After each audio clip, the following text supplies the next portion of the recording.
Apresentação de Aninha Fonseca. Aninha Fonseca. Olá, sejam todos bem-vindos a mais um Diversicast. Primeiro episódio do ano 2 do podcast. No ano da governadora Dilma Fonseca, na gestão 25-26 do distrito 4.563 de Rotary Internacional.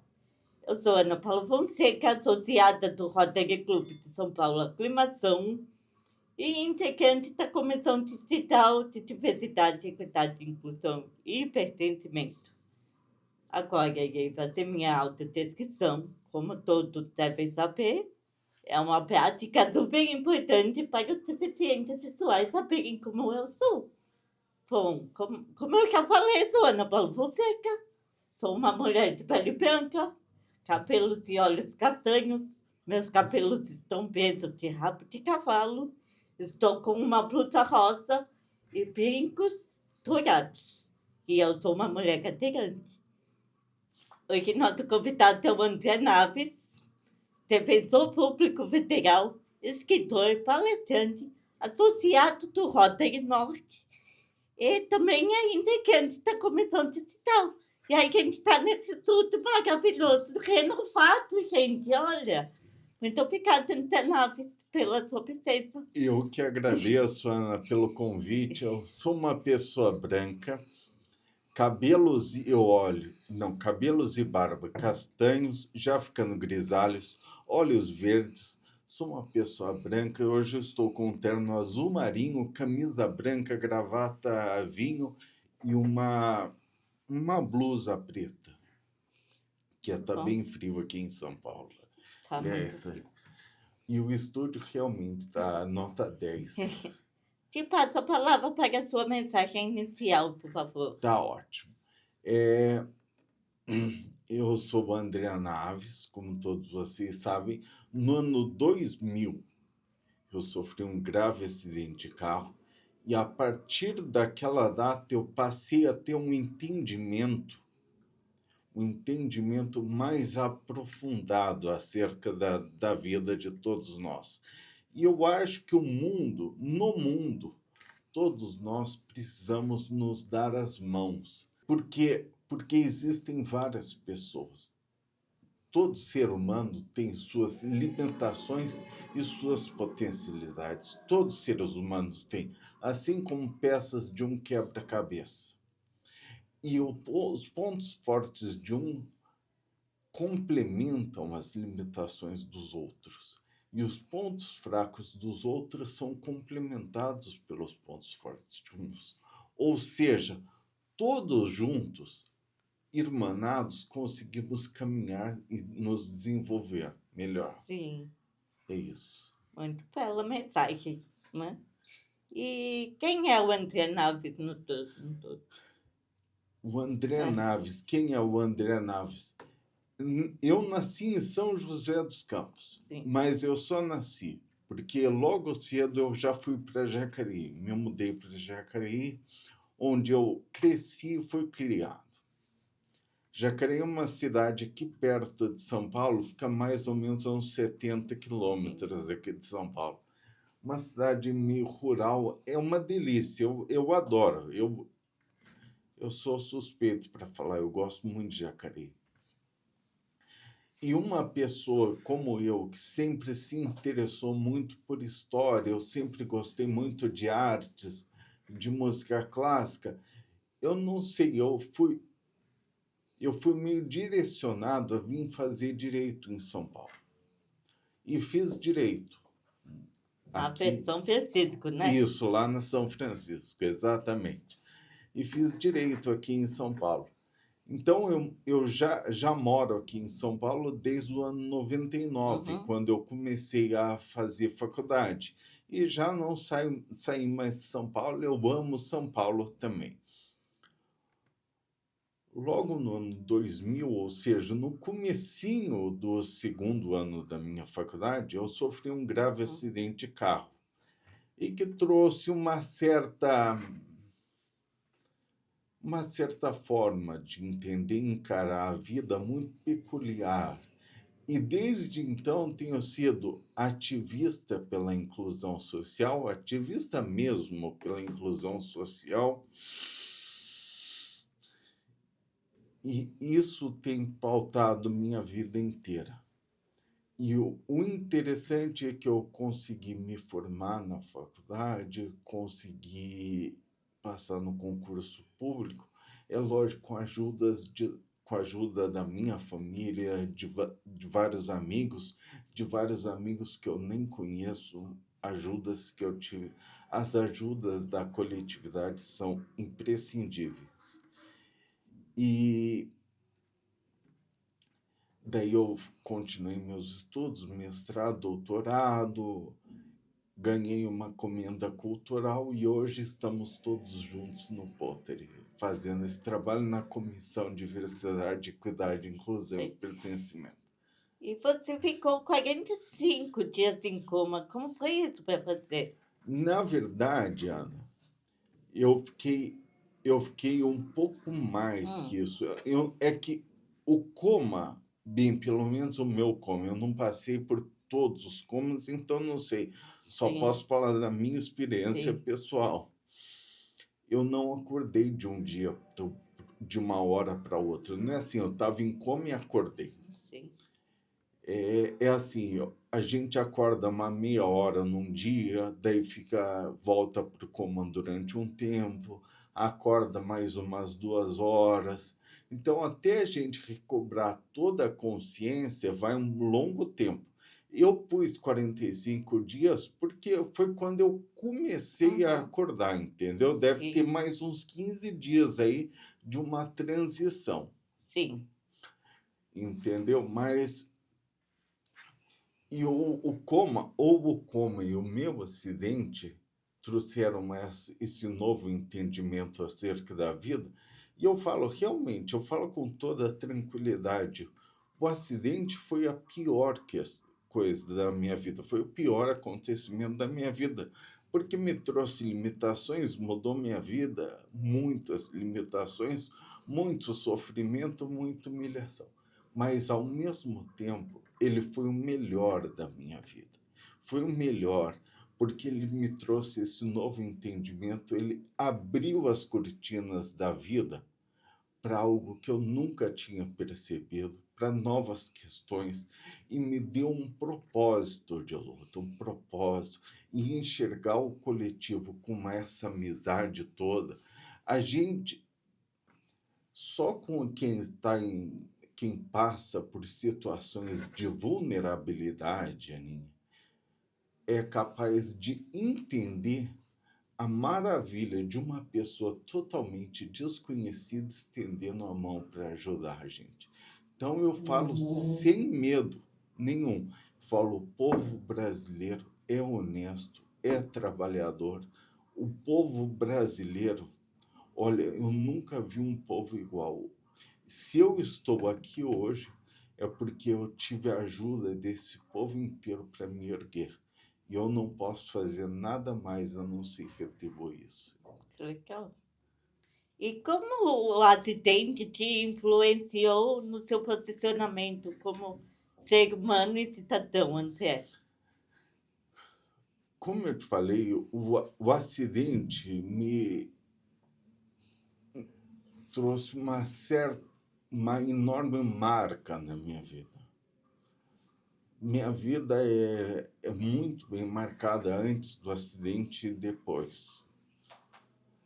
Ainda que eu não lembre, mas exatamente assim. Depois do acidente, por exemplo, eu não consigo andar direito, eu não consigo. Eu tenho severas limitações, mas, ao mesmo tempo, eu entendi que e fui entendendo isso aos poucos, que nós precisamos alterar ou ajustar as estruturas sociais para que todos caibam nelas. Quando a gente, por exemplo, vou dar um exemplo que eu adoro dar exemplos por exemplo, desenho animado eu gosto muito. Uhum. O Victor Hugo escreveu o romance Notre Dame de Paris, que virou desenho animado O Corcunda de Notre Uhum. Dame. Todo mundo conhece o Corcunda de Notre Dame. Sim. E o Corcunda de Notre Dame é a história do Corcunda de Notre Dame em Quasimodo, junto com a cigana Esmeralda, em busca de uma libertação social. É isso. Ou em busca de um bem-estar social, de uma aceitação social. E a gente olha hoje em dia, e com a nossa visão de brasileiros para hoje em dia, e a gente acha que a pessoa com deficiência é só o Quasimodo. E a gente está errado, porque a cigana Esmeralda era muito mais proscrita do que ele, era muito mais excluída do que ele. Então, a principal barreira que nós enfrentamos na sociedade é a barreira atitudinal, uma barreira estrutural. A cigana Esmeralda era totalmente excluída. Uhum. Vamos lembrar que um corcunda, no século XIX, ele era excluído, sim, mas existem exemplos de corcundas que estavam dentro da sociedade. Ricardo III, a peça de Shakespeare, tem um corcunda no papel principal de rei. Então, a deficiência não é uma característica física da Sim. pessoa. É uma interação entre uma característica física dela, ou é uma característica dela, uma característica humana, e um ambiente social.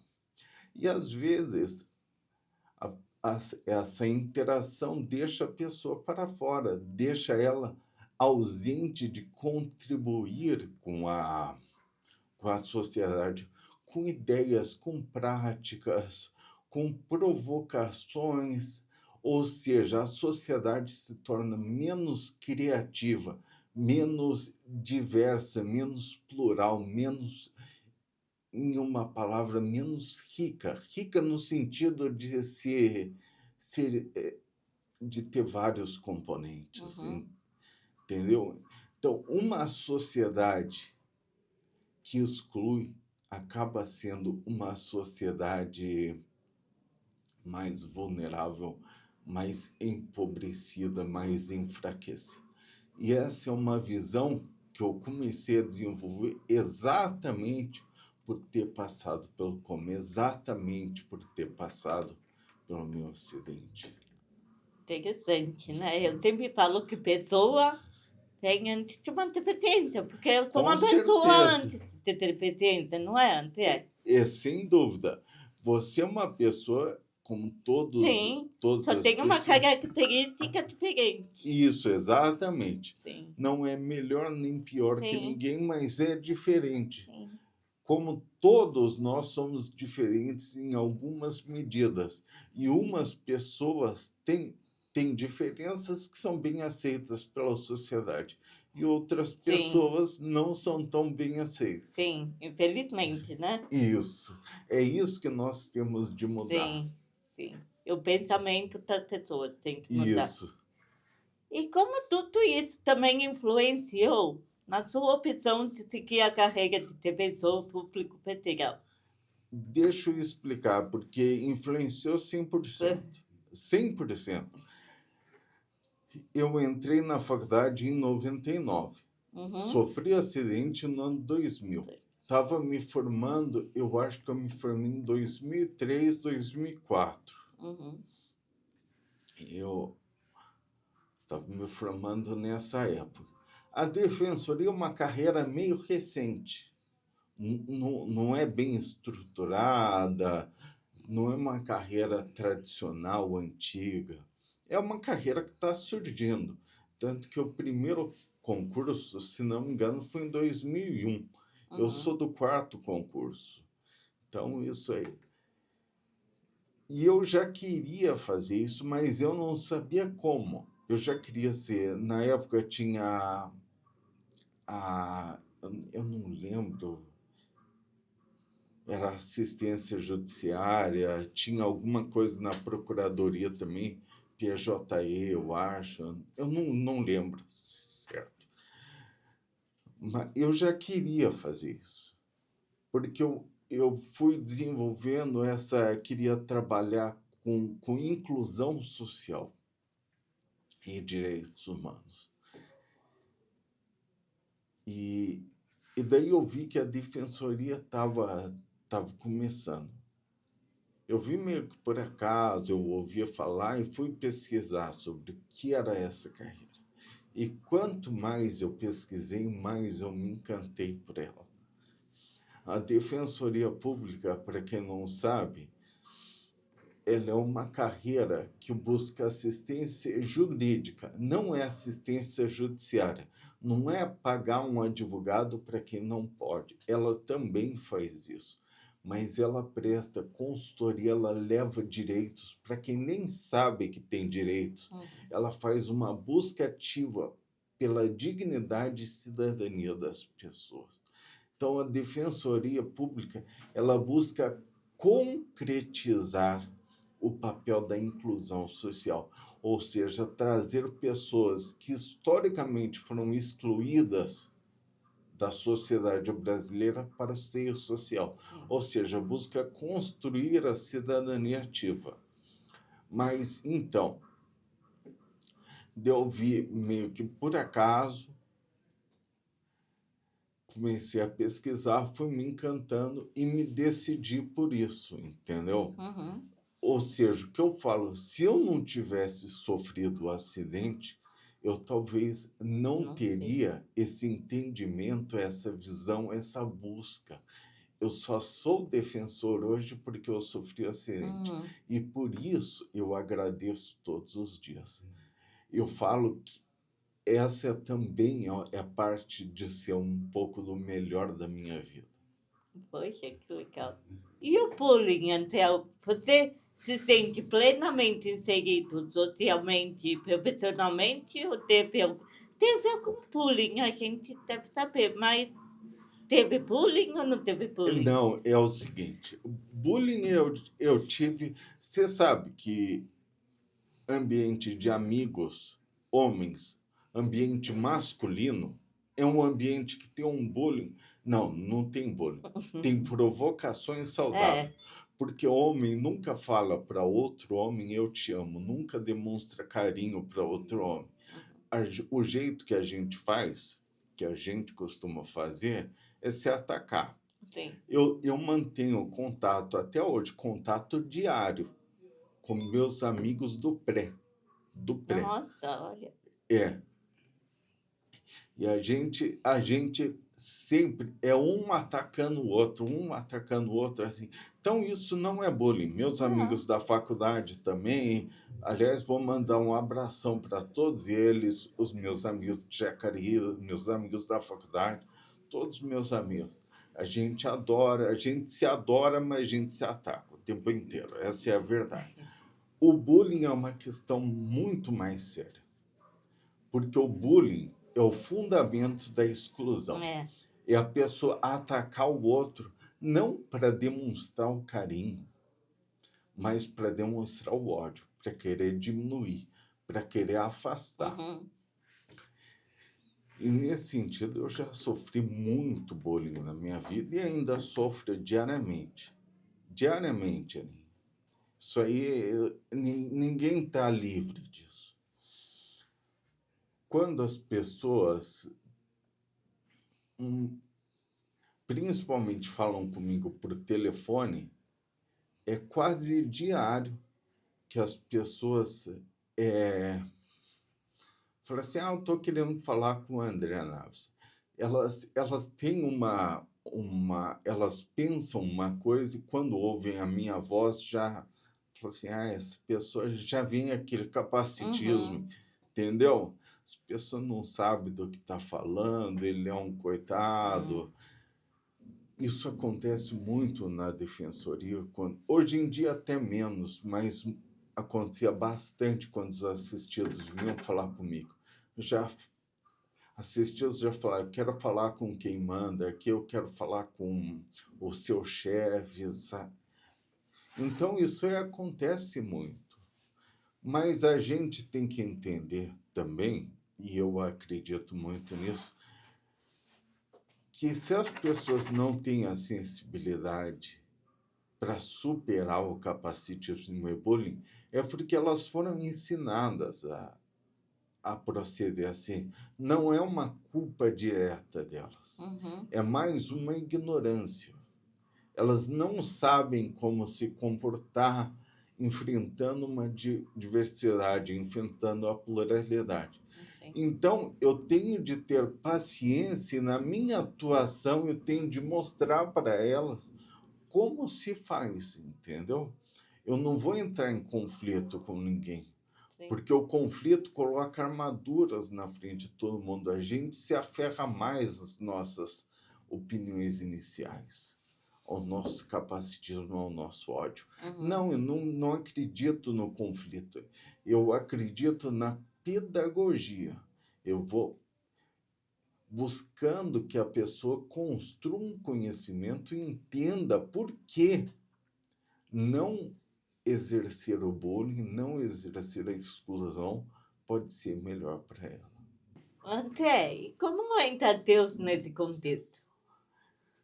Entra totalmente. Eu sou uma pessoa bastante religiosa e gosto de falar isso porque acho que são valores que precisam ser resgatados na nossa sociedade. Já vou explicar. Eu vejo muitas verdades em várias religiões, em todas as religiões. Eu sou uma pessoa muito religiosa. Como que entra Deus? Deus entra quando eu percebo que cada pessoa, cada indivíduo, cada individualidade é uma centelha divina, ou seja, ele tem todas as capacidades e todas as características divinas. A pessoa é uma síntese, ou uma semente, se assim você preferir, de várias potencialidades. E essas potencialidades podem se desabrochar ao longo do tempo, maior ou menor, de acordo com os estímulos que essa pessoa recebe. Ou seja, a pessoa nunca é má. A pessoa ainda não é boa. Ela ainda ignora o bem. Então, isso muda a forma de encarar os defeitos humanos. Ou isso ajuda a forma de encarar como algumas pessoas elas agem socialmente. E esse é o fundamento maior dos direitos humanos, porque nós entendemos que só existem direitos humanos se nós olharmos para o dever de responsabilidade. Quem faz alguma coisa, quem tem a dignidade de agir livremente, precisa ter a dignidade de responder pelo que agiu, ou seja, de aguentar as consequências. Fala-se muito que a gente pode plantar o que quiser, mas precisa colher o que a gente plantou.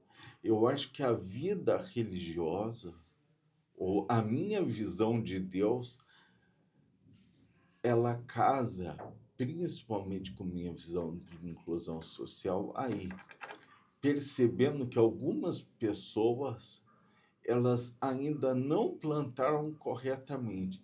E cabe a mim, ou cabe a todos nós, ajudarmos elas a plantarem melhor. No dia que a sociedade inteira estiver plantando bem, a sociedade inteira vai comer bem e vai progredir junto. É isso. Muito bom. André, embora a humanidade tenha sido sempre diversa, uma pessoa não é igual a outra, né? O caminho da equidade e da inclusão está em processo de aprimoramento.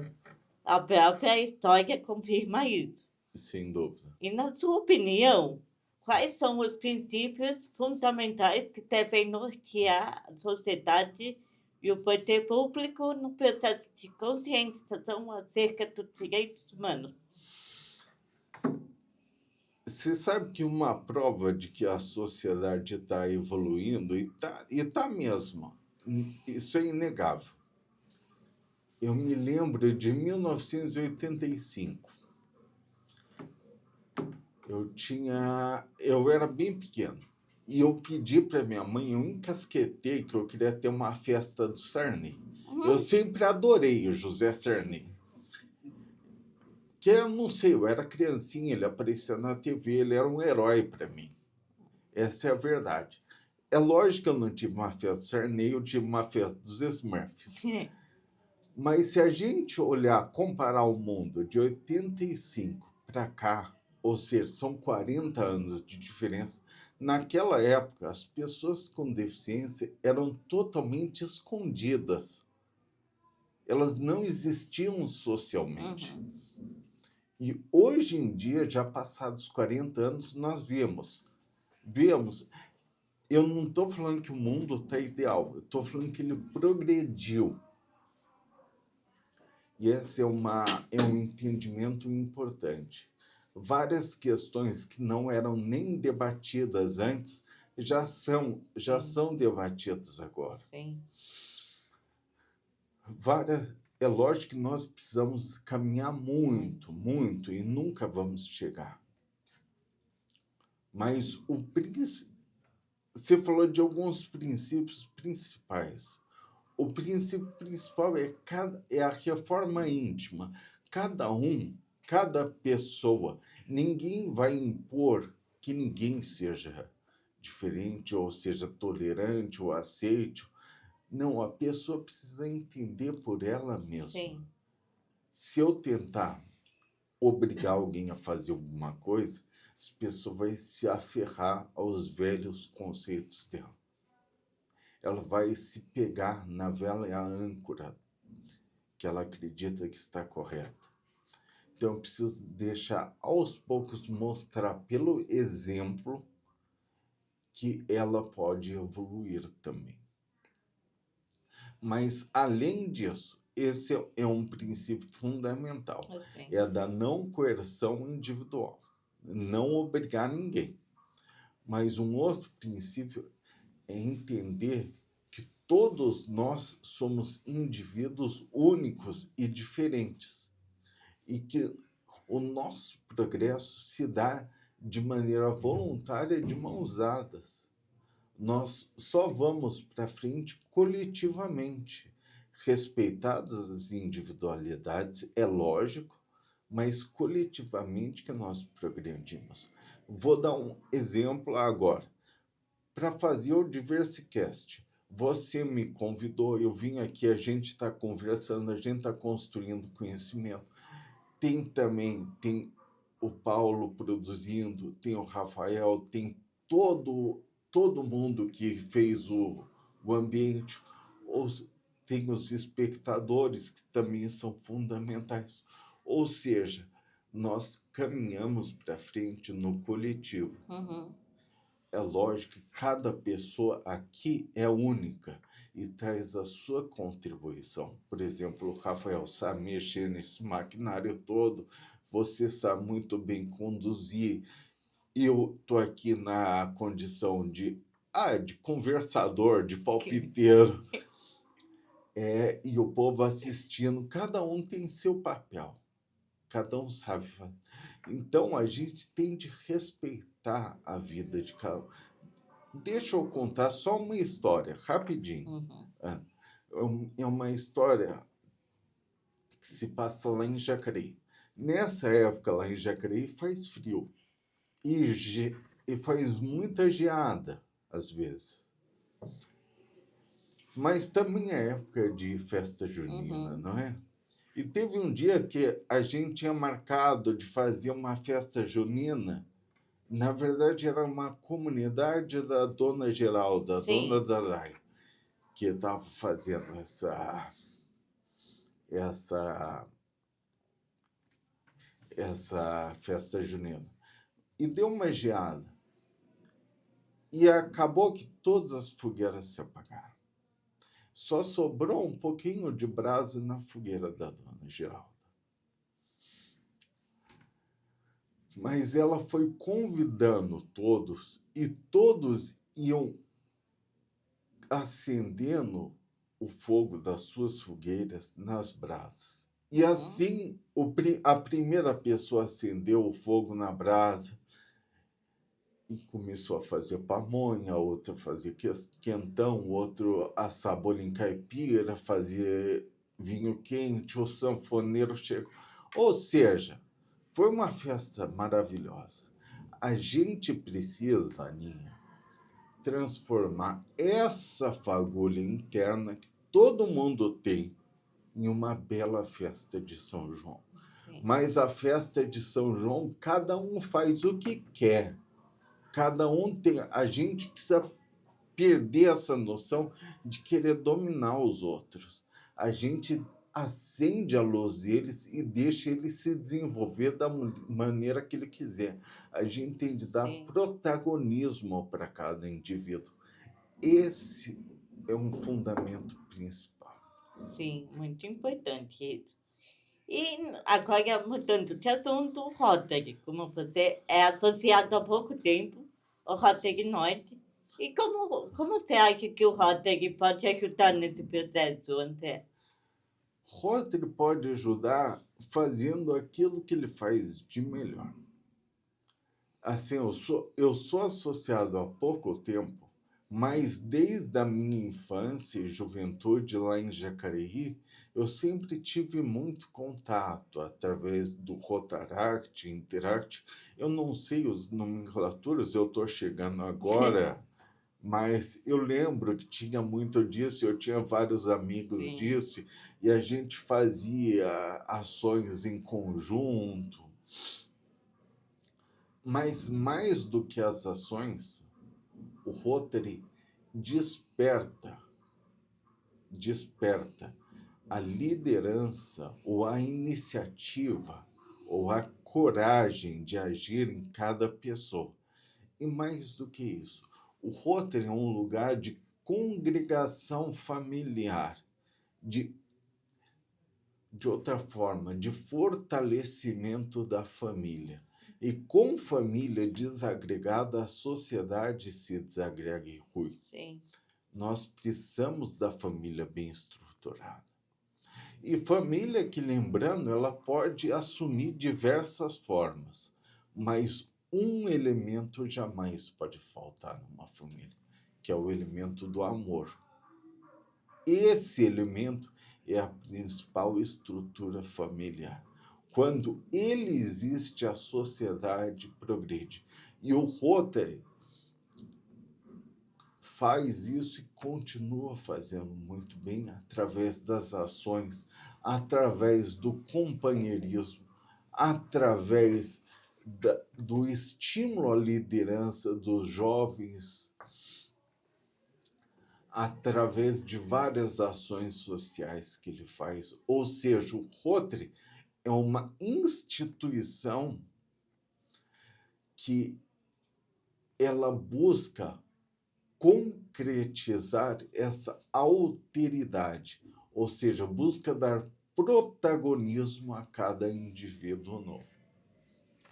Legal. Bom, estamos chegando ao final desse bate-papo. Espero que você tenha gostado, André. Eu adorei. E são vários assuntos. Se a gente pudesse, seria muito legal se conversar mais vezes e tal.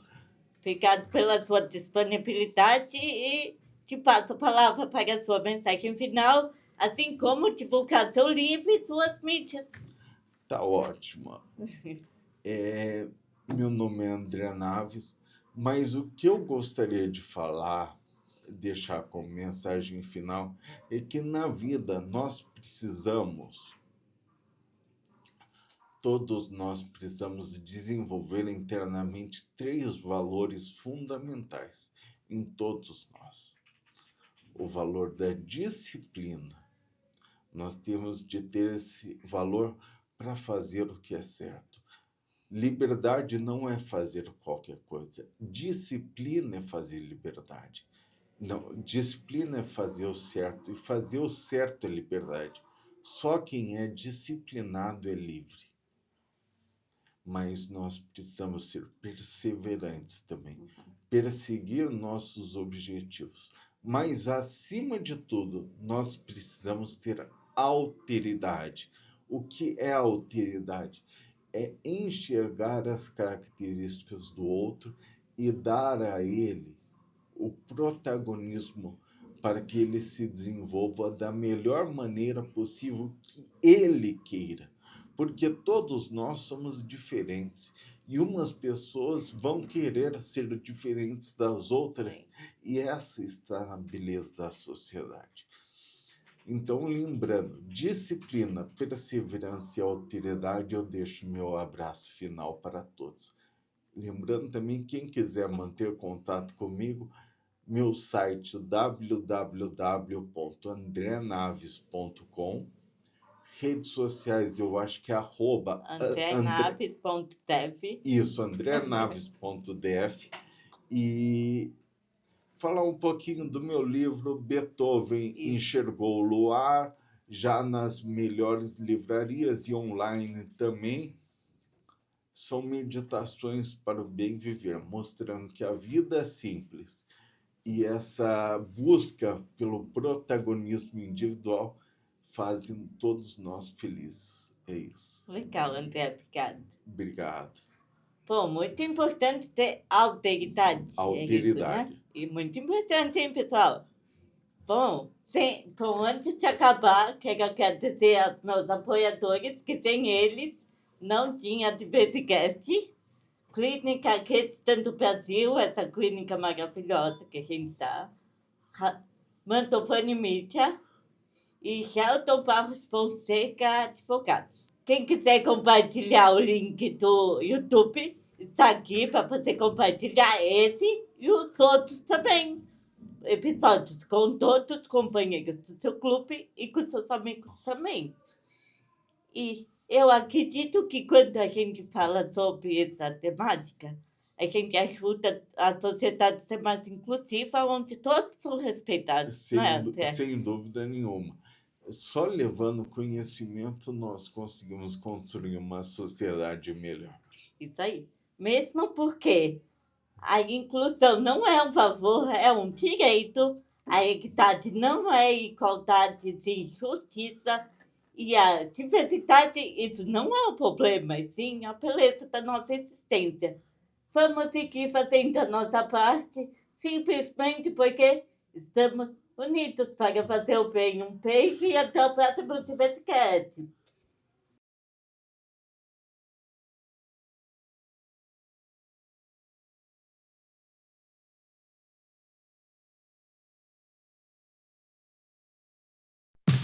Diversicast, apresentação de Aninha Fonseca.